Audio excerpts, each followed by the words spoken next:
Emma Thompson had always believed she lived in one of the safest neighborhoods in Maine. The streets were lined with tall maples, children rode their bikes every afternoon, and every neighbor knew one another by name. But the night everything changed began with something as simple as a sound, a faint, persistent knocking that wouldn't stop. It was just after midnight when Emma woke up. The storm outside had been roaring for hours, but this sound was different. Sharp, rhythmic, intentional. She sat up, her heart thudding, trying to decide if she'd imagined it. Then it came again. Knock, knock, knock. She grabbed her robe and walked down the hallway, the wooden floors creaking beneath her feet. The sound seemed to come from her front door. Her fingers trembled as she reached for the handle. Through the peephole, she saw nothing but rain, yet the knocking continued. Who's there? She called, her voice unsteady. No answer, just the wind. She backed away slowly and double-checked every lock in the house. For the rest of the night, sleep didn't come easily. By morning, the knocking had stopped. But on her front porch lay a small brown envelope, soaked by the rain. Her name was written on it in bold, block letters, Emma Thompson. She hesitated before opening it. Inside was a single photograph, an image of a young girl at a park, playing on the swings. The girl was her. No note, no explanation, just that picture. Her stomach turned. She hadn't seen that photograph in decades. It was taken before her father disappeared when she was only 8 years old. He had gone missing one winter morning, and though police searched for months, no trace of him was ever found.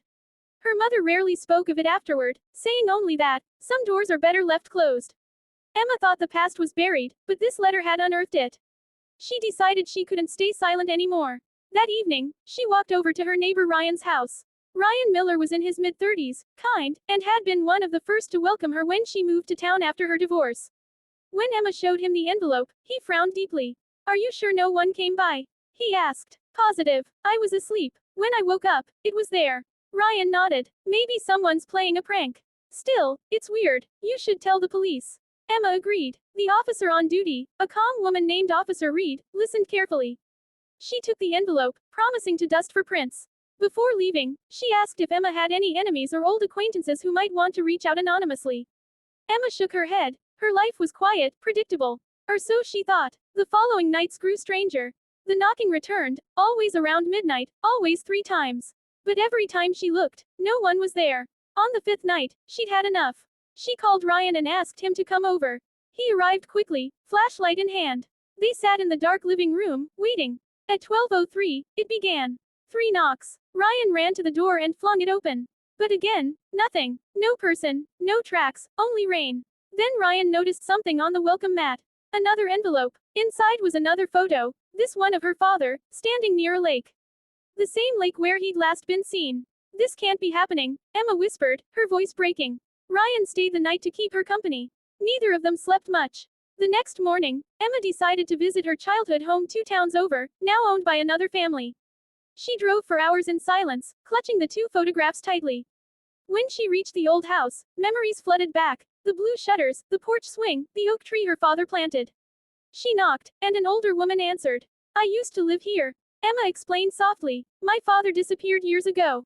I needed to see the place again. The woman smiled kindly and let her walk around the yard. Behind the house, near the oak tree, something caught Emma's attention, a carved set of initials on the bark.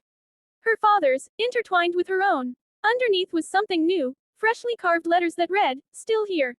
Her breath caught. She called Ryan, her voice trembling as she described it. Someone's following me, Ryan. They're leaving clues. He told her to come back immediately. When she returned, he had already set up security cameras around her house. If they come again, he said firmly, we'll catch them.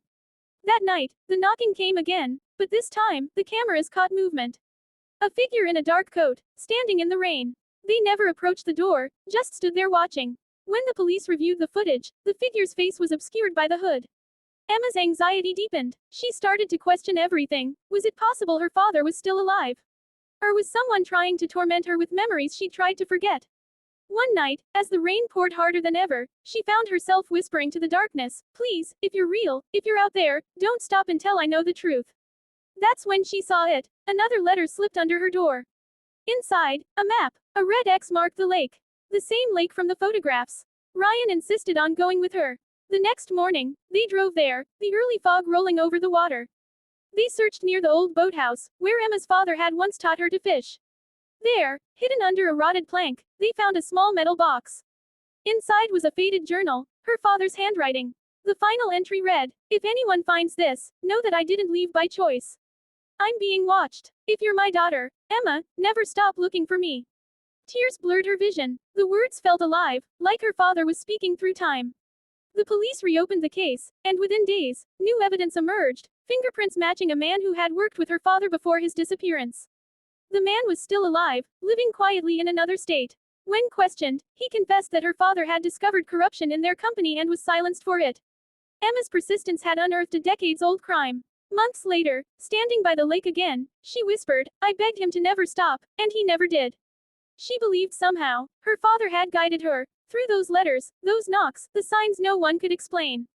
The neighborhood soon returned to its calm rhythm. Ryan still checked in every evening, and Emma finally began sleeping through the night. The knocking had stopped, but sometimes, on quiet nights, she'd hear the wind brushing against the door, soft and steady, as if reminding her that some love never truly fades, even through mystery and time. She smiled faintly and whispered to the darkness, "Thank you, Dad."